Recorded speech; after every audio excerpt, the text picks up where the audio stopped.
नमस्कार दोस्तों, mission geography YouTube channel में आप सभी का स्वागत है। एक बार पुनः हम क्षमा प्रार्थी है कि थोड़ी घर में शादी की व्यस्तता के कारण हम आप तक के 2 दिन वीडियो नहीं पहुंचा पाए, उसके लिए मैं बड़ा खेद है। लेकिन मजबूरियां भी है, प्लस से मजबूरी न कर करके अपना फ़र्ज, अपनी दी की शादी है उसका दायित्व निभा रहे थे, वो भी एक इतना ही इम्पोर्टेंट था अपने लिए। तो शुरू करते हैं, पुनः आते हैं अपने मिशन पर, लौटते हैं और देखते हैं आज की प्रश्नोत्तर सीरीज को शुरू करेंगे। आज का टॉपिक रहेगा भारत जनसंख्या वितरण, घनत्व, वृद्धि और संगठन। भारत के संदर्भ में जनसंख्या बिंदु को अपन देखेंगे बारी बारी से। जितने प्रश्न इस लेसन से महत्वपूर्ण प्रश्नोत्तर बनते हैं वो सारी सीरीज के माध्यम से आप तक अपन पहुंचा रहे हैं। यदि आपने अब तक हमारे मिशन ज्योग्राफी यूट्यूब चैनल को सब्सक्राइब नहीं किया तो प्लीज़ सब्सक्राइब कर लें, अधिक से अधिक लोगों तक पहुंचाएं, शेयर करते रहें भैया, और बेल आइकन जरूर दबाएं।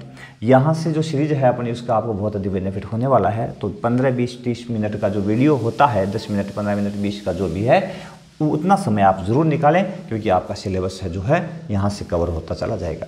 शुरू करें आज की सीरीज का पहला प्रश्न।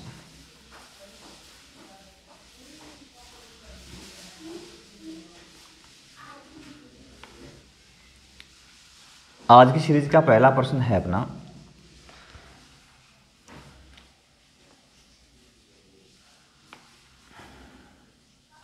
भारत में की पहली जनगणना कब हुई? भारत के अंदर पहले जनगणना कब हुई थी?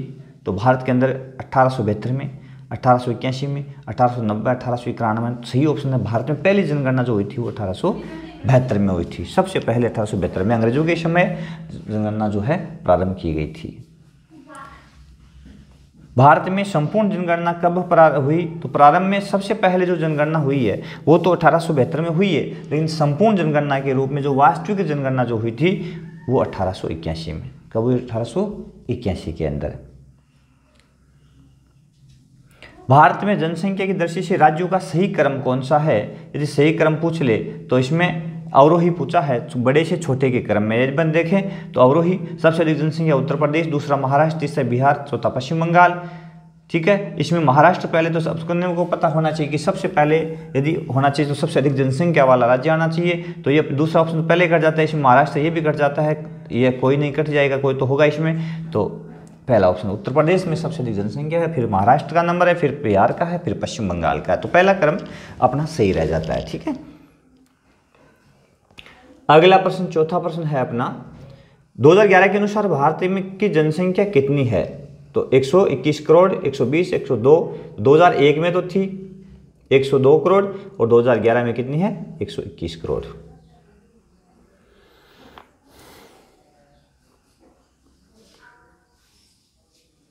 जनसंख्या की दृष्टि से राजस्थान का नंबर कौन सा है? तो भारत के अंदर जनसंख्या की दृष्टि से पहला उत्तर प्रदेश का है, तो भारत का 8वां, राजस्थान का 8वां स्थान आता है। कौन सा स्थान आता है? 8वां स्थान।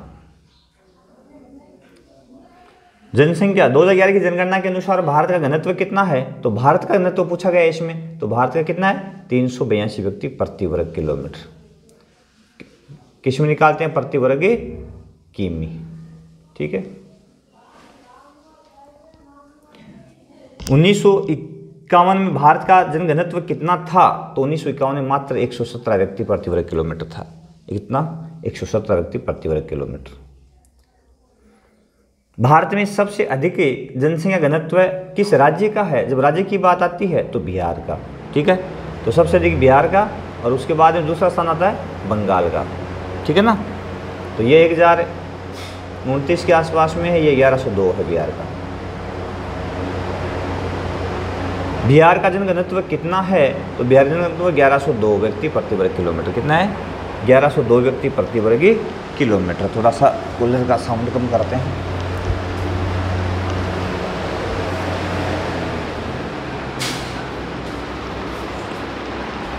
अगला प्रश्न देखिए अपन, तो अगला प्रश्न है अपना,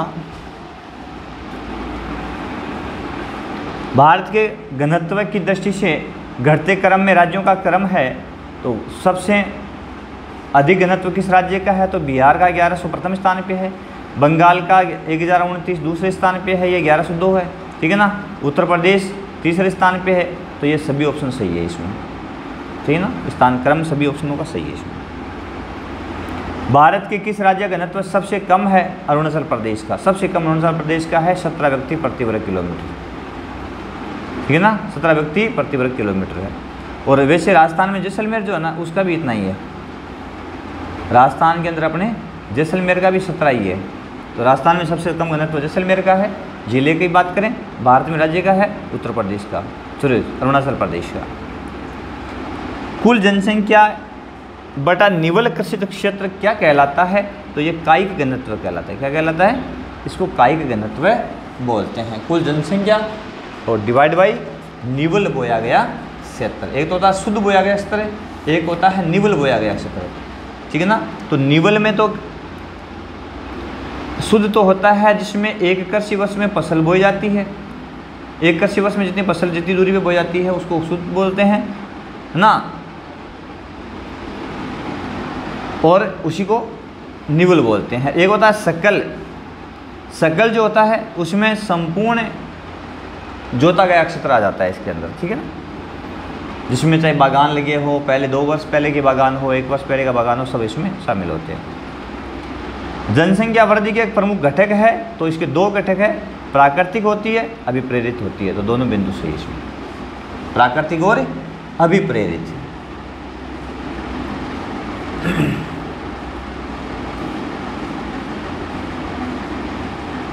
समझ गए? प्राकृतिक में जन्म दर और मृत्यु दर होती है, जन्म दर व मृत्यु दर से तैयार होती है। अभिप्रेरित में प्रवास शामिल हो जाता है। भारत की जनसंख्या की वास्तविक वृद्धि दर कितनी है? तो वास्तविक वृद्धि 2011 के अनुसार पूछी गई यहाँ पे, तो 1.64% है। कितनी है? 1.64%। भारत में किस वर्ष जनसंख्या वृद्धि ऋणात्मक रही? तो ऋणात्मक वृद्धि दर जो वृद्धि दर ऋणात्मक किस वर्ष में रही है? तो 1921 में। अकाल महामारी के कारण और विश्व युद्ध के कारण जनसंख्या वृद्धि दर है वो ऋणात्मक थी। भारत किस वर्ष में जनसंख्या वृद्धि में गिरावट? भारत के अंदर किस वर्ष से जनसंख्या वृद्धि में गिरावट प्रारंभ हो गई? वृद्धि जो हो रही थी उसमें गिरावट शुरू हो गई। तो ये आधार वर्ष है 1971 से। 1971 से जनसंख्या वृद्धि की दर जो है उसमें गिरावट प्रारंभ हो गई थी, ठीक है ना। यानी इस समय शीर्ष पर थी है 24.80 थी 1971 में, ठीक है ना। जब 81 की बात आई है तो उसके अंदर ये कम होकर के 24.66 रह गई, फिर गिरावट शुरू हो गई, ठीक है ना। 2011 में जनसंख्या वृद्धि दर्ज की गई थी कि 17.64%। भारत के अंदर कितनी है? 17.64%। 1901 से 2021 की अवधि को भारत की जनसंख्या की वृद्धि की अवस्था कहते हैं। कौन सी अवस्था? रुद्ध जनसंख्या वृद्धि की अवस्था कहते हैं, है ना। इसमें जनसंख्या है वो बढ़ी नहीं थी बल्कि घटी थी, ठीक है ना, इस कारण से यानी काफ़ी ज़्यादा रुद्ध थी। भारत में जनसंख्या विस्फोट की अवधि कहलाती है। तो 1951 से 81 के बीच का जो काल था वो विस्फोट का था, क्योंकि इस समय खाद्यान्न आपूर्ति, नवीन पंचवर्षीय योजना, हरित क्रांति का असर हुआ और बीमारियों पर कंट्रोल कर लिया गया, जिसके कारण जनसंख्या में विस्फोटक वृद्धि दर्ज की गई। एक अनुमान के अनुसार 2025 तक भारत की जनसंख्या कितनी हो जाएगी? 135 करोड़। एक अनुमान के अनुसार 2025 में कितनी हो जाएगी? 135 करोड़। भारत में न्यूनतम जनसंख्या वृद्धि वाला राज्य कौन सा है? सबसे कम वृद्धि यदि किसी राज्य की है तो केरल की। सबसे कम वृद्धि यदि दर्ज की गई है तो किस राज्य में दर्ज की गई है? केरल के अंदर दर्ज की गई है। कितनी? 9.4%। सबसे कम जनसंख्या वृद्धि।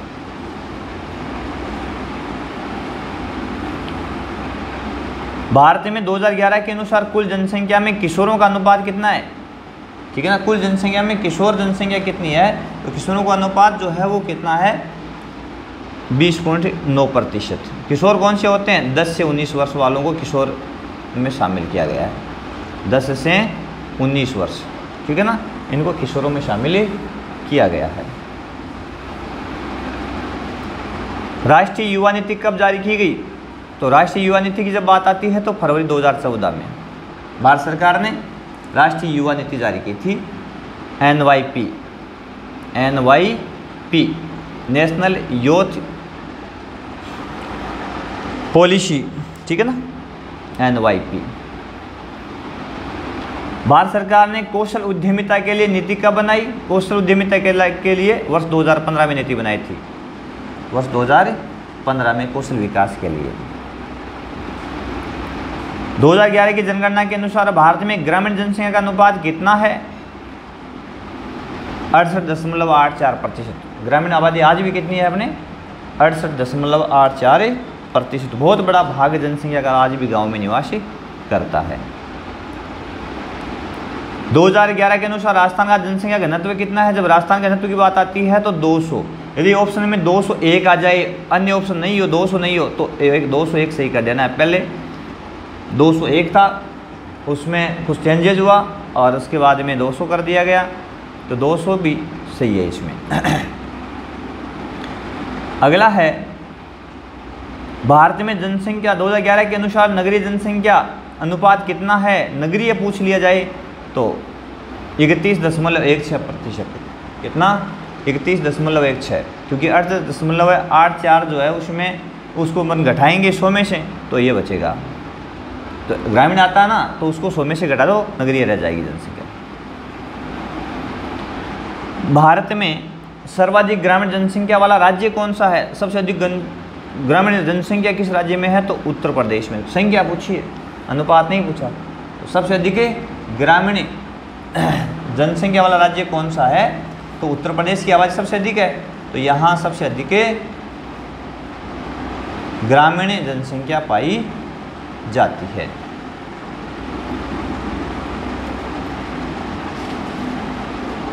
अगला प्रश्न, भारत में सर्वाधिक मुस्लिम आबादी प्रतिशत वाला केंद्र शासित प्रदेश कौन सा है? तो लक्षद्वीप। सबसे अधिक यहाँ पे मुस्लिम आबादी पाई जाती है लक्षद्वीप के अंदर।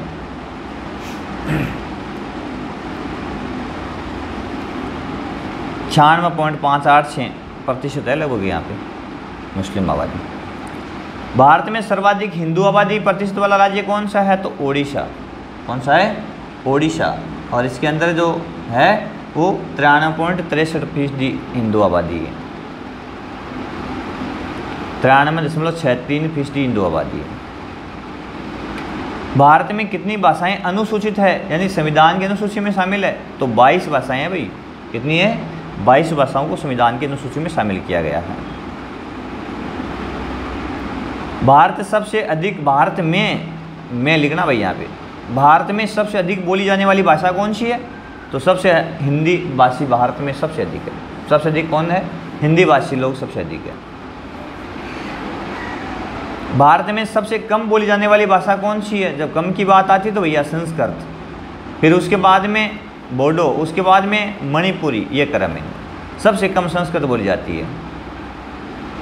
भारत में सबसे बड़ा भाषा परिवार कौन सा है? तो 4 भाषा परिवार है, ठीक है ना, जिसमें भारोपीय, चीनी तिब्बती, द्रविड़ और राष्ट्रीय। तो सबसे बड़ा भाषा परिवार जो है वो है भारोपीय। कौन सा है? भारोपीय। 73% लोग इसी भाषा परिवार के हैं।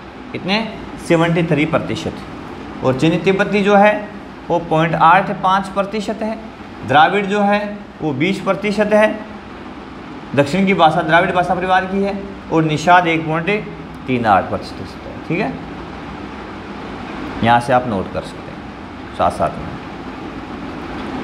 2011 की जनगणना के अनुसार भारत में हिंदुओं का अनुपात कितना है? तो हिंदुओं की संख्या कितनी है? कुल जनसंख्या में प्रतिशत कितना है? 79.8%। कितनी है?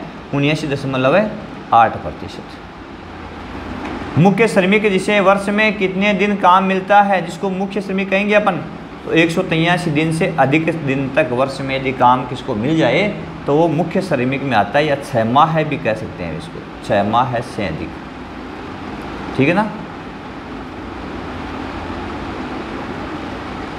भारत में अब एक है दो मुख्य श्रमिक, एक है सीमांत श्रमिक आ जाएगा नीचे। भारत में सर्वाधिक सिख धर्म अनुपात किस राज्य में है? तो सिखों का अनुपात सबसे अधिक पंजाब में, दूसरा स्थान हरियाणा का है, तीसरा स्थान दिल्ली का है। यही क्रम है, सबसे अधिक सिख पंजाब में, फिर हरियाणा, फिर दिल्ली। भारत में वह श्रमिक जिसे 183 दिन से कम काम मिलता है कौन सा श्रमिक कहलाता है? सीमांत कहेंगे उसको। भाई मुख्य तो 183 से ऊपर वाला हो गया। भारत में 2011 के अनुसार कृषि श्रमिकों का अनुपात कितना है? तो कृषि श्रमिकों का अनुपात 54.6% है। कितना है? 54.6% कृषि श्रमिक वर्तमान में 2011 की जनगणना के अनुसार है। और अंतिम प्रश्न इसी चैप्टर का है, भारत में सर्वाधिक कृषकों की संख्या किस राज्य में है? भारत में तो किस राज्य में है? हिमाचल प्रदेश में सबसे अधिक कृषक है हिमाचल प्रदेश में देखने को मिलते हैं। कारण बता सकते हो क्या? अरे पहाड़ी इलाका भाई, यहाँ पे तो लोग अधिकतर खेती करते हैं, ठीक है ना। परिवहन संचार के साधनों का अभाव है, तो घुमक्कड़ जीवन यापन करते हैं, खेती करते हैं, पशुपालन करते हैं। तो हिमाचल प्रदेश में सबसे अधिक कृषक आबादी निवासी करती है। तो ये थे इस रिलेशन के कुल 40 प्रश्न यहाँ से अपन ने बनाए हैं।